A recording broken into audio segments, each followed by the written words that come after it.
कॾहिं अचवा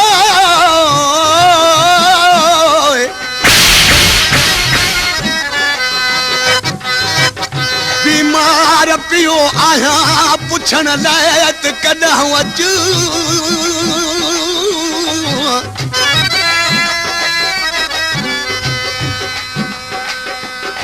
आढ़ जा ततल ॾींहं लॻे वा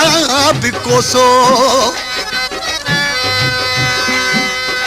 बरसात में हिकु राति टिकण लाइ त कॾहिं अचवा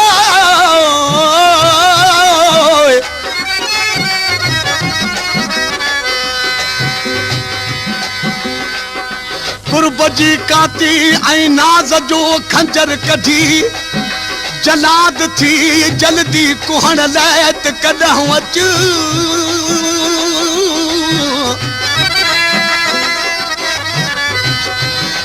हाफ़िज़ खे तपे हिजर में 100 साल थी विया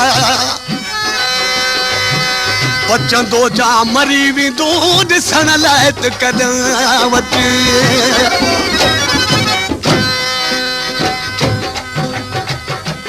दोस्तो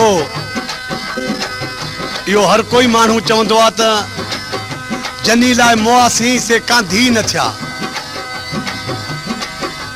पर इन्हें किसे जी कंहिंखे शायदि ख़बर न हूंदी त इहो कीअं थियो ऐं छो सॼो त जनी लाइ मुआसी से कांधी न थिया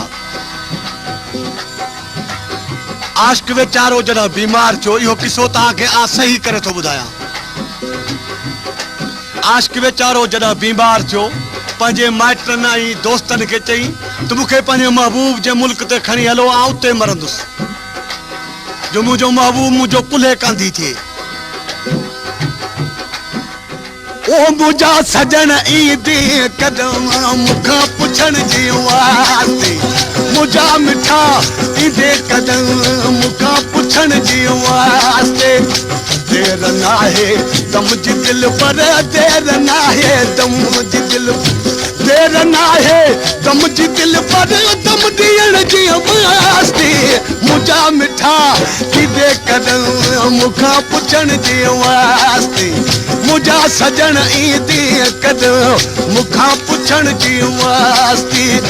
देर नाहे त मुंहिंजी दिलि पर देर नाहे त मुंहिंजी दिलि पर देर नाहे त मुंहिंजी दिलि पर दम ॾियण जी वास्ते मुंहिंजा सजण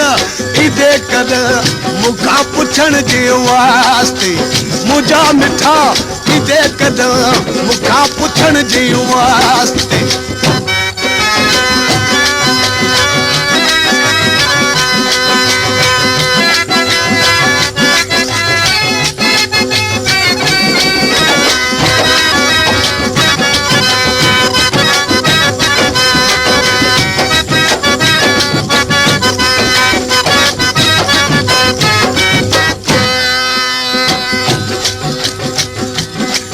ते सोचां पियो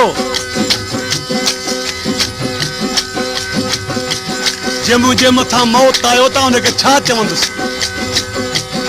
पोइ ते छा ॾिसी मौत जे लाइ छा चयो छा चवंदोसांसि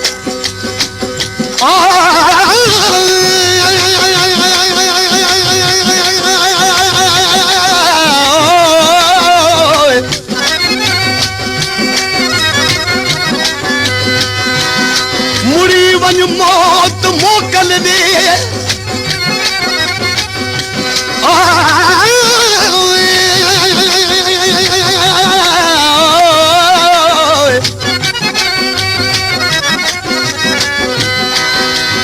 मुड़ी वञ मौत मोकल दे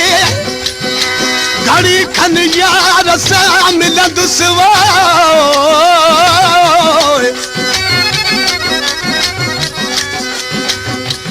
रहियलवा सूर सीने में पंजे दिलदार खे चवंदुसि पिरन जे पार जा प्यासी मुड़ी वञ मौत बि अचासी ॾिसी पंहिंजो सोणो सासी ख़ुशी सां